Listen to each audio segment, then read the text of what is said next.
Hello Pips! Another great day kasi sobrang ganda na pag-uusapan natin ngayon. Marami nagtatanong na ano ba yung negosyo ko, ano ba yung nagpayaman sa akin, bakit ako nakakapag-travel sa iba't ibang bansa ng libre, bakit masarap ang buhay. Business partners na from all walks of life na kumikita ng 100,000 per month pataas. Ano ba yung ginagawa ko? Napakaswerte mo kasi I am going to present to you kung ano yung negosyo na ginagawa ko. I just want to share to you anong meron sa Empowered Consumerism. Paano yan? Paano kumikita dyan? Sasagutin ko ngayon at ipapaliwanag ko sa iyo kung paano kumikita sa Empowered Consumerism.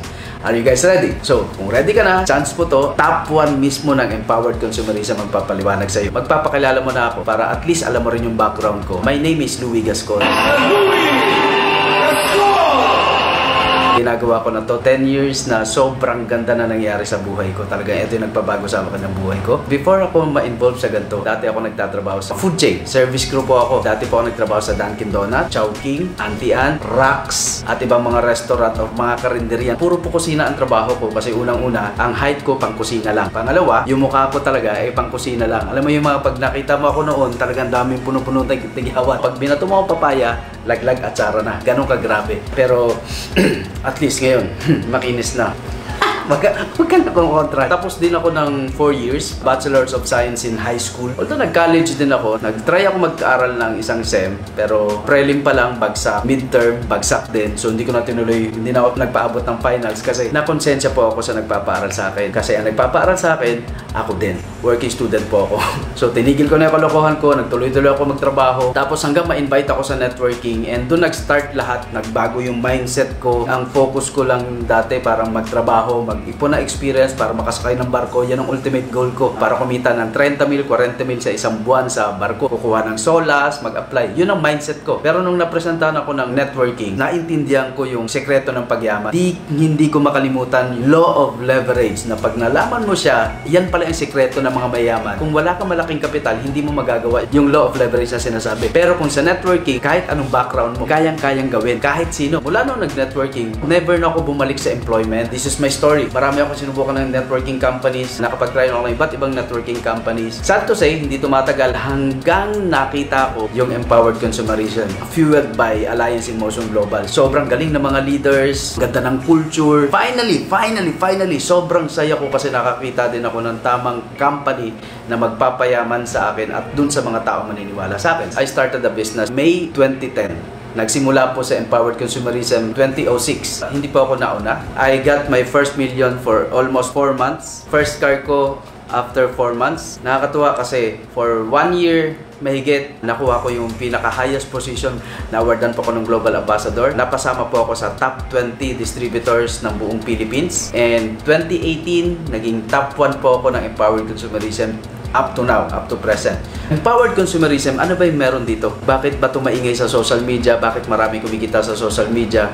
Bakit sobrang effective? Bakit paano siya nagmo-monetize? Kasi lahat tayo consumer, pero hanggang consumer lang. Ilang taon natin bumibili ng sabon, toothpaste, multivitamins? Ilang taon na natin binibili? Ang laki na ng ginastos natin kung i-compute mo. Kadalasan na binibigay niya ba? Mga rewards, yung mga points, pero never nagbigay ng pwedeng kumita. Ngayon, sa Empowered Consumerism, napakaganda ng concept nito kasi meron tayong tinatawag na shared economy. Parang noon, kung meron kang kotse, para mo pagkakitaan yung kotse mo, kailangan mong i-register o kumuha ka ng prangkisa. Tapos, legal ka na bumiyahe at kumita. Pero ngayon, kung meron kang kotse, i-enroll mo kay Grab or kay Uber, yun lang ginawa mo, pwede ka nang kumita. Dati-dati, kung magtatayo ka ng hotel, kailangan mo talaga ng structure. Pero ngayon, kung meron kang bahay na nakatenga dyan, or may unit ka na condo, or may rooms ka dyan, sino lalapitan mo? Kay Airbnb, siya na magmamarket, meron kang kita. Ang tawag doon, shared economy. Paano papasok sa Empowered Consumerism? Since buwibili din tayo ng mga toothpaste, sabon, multivitamins, ang gagawin lang natin, pag nabilong ka sa community na to, hindi ka lang consumer.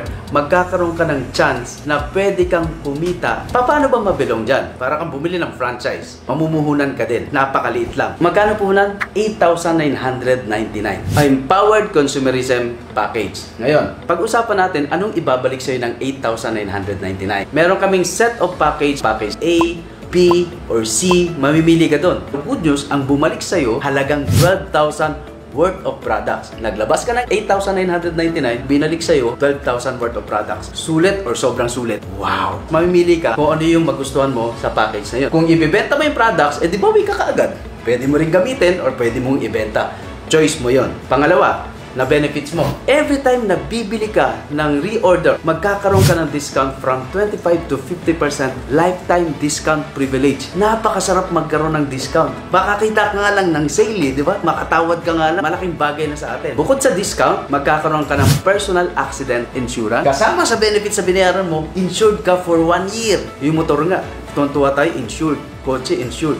Pero eto, minsan, yung tao hindi insured. Pero good news, kasama na sa binayaran mo. Exciting? Na-excite ka ba? Huwag ka masyado ma-excite. Kailangan matsugi doon. Next na benefits, scholarship program na pwede kang makapagpaaral. Mag-offer ng 25 to 50% discount. O meron pa nga 100% discount eh. Meron kaming mga affiliated na schools. No maintaining grades, wala siyang expiration. Mamimili ka na ng schools kung saan mo pwede pag-aralin. Ano pa? Meron kang distributors tracking center. Dito ka magmo-monitor online 24/7. Lahat ng bibili sa'yo, lahat ng business transactions mo nandun na para ka may online secretary. Mas madali ang business mo. Mamomonitor mo worldwide. Ganon kaganda. Meron kang training, business kits. Ang payout natin, ang commission natin, makukuha mo through BDO. No maintaining balance. Doon papasok yung commission mo. At ang good news, ito lang yung company na pag may commission ka, automatic kinabukasan, kuha mo agad. At may bago pa ngayon, Easy 5. After 5 minutes, kuha mo agad yung commission mo. Yung 8,999 mo, ito lahat ng bumalik. At good news, may negosyo ka ba? Bakit ito sobrang baliw? Kasi benefits pa lang, dito pa lang, sabi ko nga, wala pa tayong negosyo na pag-uusapan. Benefits pa lang, sobrang panalong-panalo na.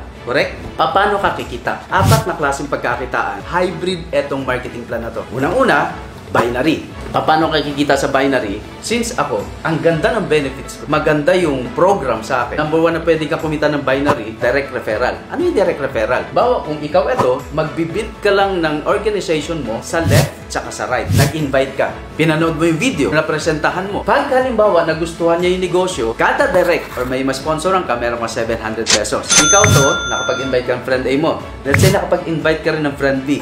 Nilagay mo naman sa right side mo. Dahil ikaw ang sponsor, magkano direct referral? 700 pesos. Correct ka dyan. Dahil dalawa ang na-invite mo, 700 plus 700, kumita ka ng 1,400. Ang tanong, dalawa lang ba kakilala mo? Ilan yung friends mo sa Facebook? Ilan yung pwede mo masenda ng video na to? Ilan yung kaya mo ma-invite? Ilan yung kamag-anak mo, classmate mo, lahat, kabatch mo? Every direct referral, kung ikaw nag-sponsor, meron ka 700 pesos. Kung 10 yung direct referral mo, edi meron ka 7,000. Si binary, ikaw to. Pag meron kang isa sa left, sa system natin, at meron kang isa sa right, isa sa left, isa sa right, babayaran ka ng 1,800. 1,800 every pair. Kung meron kang 700 plus 700, meron ka 1,400. Dahil nag-pair ka pa, meron ka na namang 1,800. Kumita ka ng 3,200 sa dalawang tao pa lang na na-invite mo. Ito good news. Yung dalawang tao na na-invite, pag sila nag-invite din, katulad mo rin na ginawa, nagtigda-dalawa din. Nag-invite si A ng dalawa rin. Nag-invite naman si B ng dalawa. Si A, kumita siya ng magkano? Ng 3,200 din. Katulad mo rin. Si B naman, kumita din ng 3,200. Ngayon, ang pag-usapan natin, ikaw.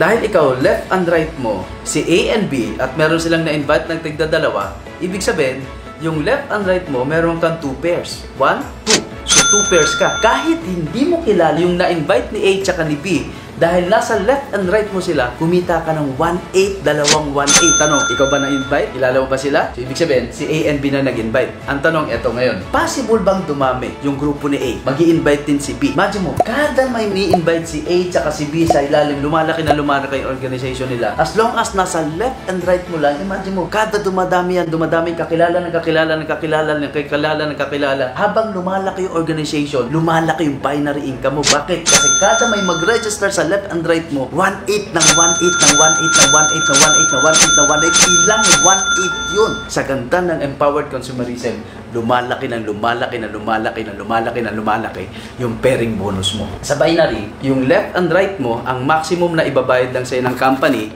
10 pairs lang per cycle. 2 cycles in 1 day. Tayo rin nag-encode sa system. 12 AM to 12 noon, yun yung unang cycle. 12 noon to 12 AM, yun yung pangalawang cycle. Kung 10 pairs per cycle, so lumalabas, 1,800 times 10 pairs maximum, magkano yung potential income? 36,000 per day sa binary. Good news, gusto mong lumaki pa yan? Ang bait na empowered consumerism. Kung ikaw sa binary, from 1 pair, from unang pares mo, pag umabot ng 800 pairs, pang 801, instead na 1,800 ang pairing mo, magiging 1,500 na lang siya. Pero good news, hindi na siya 10 pairs per cycle. 1,500 nga lang yung pairing, pero magiging 16 pairs na siya per day. 16 pairs times 1.5, 24,000 per cycle. Dalawang cycle. Dati 36,000 per day, magiging 48,000. Kung multiply mo ng 30 days siya, binary income pa lang 1.4, 1,440,000 ang maximum income per month sa binary pa lang. Sa isang account pa lang. Gusto ko emphasize din to. Sa binary income, every time na nagpo-purchase sila ng reorder, every products may corresponding points. And yung corresponding points, may tinatawag tayo na binary points. Pag sinabing binary points, i-discuss ko rin to. Every Empowered Consumerism package, may equivalent siya na 1,200 points. Kaya ka nag-prepare sa left mo tsaka sa right kasi merong nag-package na 1,200 points sa left, 1,200 points sa right. Kaya ka nag-pair at binayaran ka ng 1,800. What if meron kang waiting dito? Let's say for example, sabi natin 200 katao dito. Dito naman, mga 20 katao. Pero yung 20 katao, bumibili ng produkto. Lumalaklak ng produkto, every products may corresponding points. Meron tinatawag na binary points. Ito good news. Nakaipon yung 20 katao na to ng 1,200 points. Hindi sa package. Reorder. Na-detect ng system. Ang binary tao to sales pwede magpares. Sales to tao pwede mag-pair. Sales to sales pwede mag-pair. Lahat ng reorder dahil may binary points pwedeng pumares. Ganong kaganda yung binary natin. Sobrang ganda. Sobrang nabaliw ako dyan kasi hindi lang siya registration driven. Product driven din ang binary natin. Meron tayo tinatawag na Unilevel. Parang meron kang online groceries. Ipapakita ko sa inyo sa Unilevel kung ano yung structure mo sa binary. Yung first level mo, yun yung unang na-invite mo. Yung second level mo, na-invite ng first level mo. Ang mangyari dito, yung first level mo, every time na magpo-purchase sila ng produkto, meron kang 5%.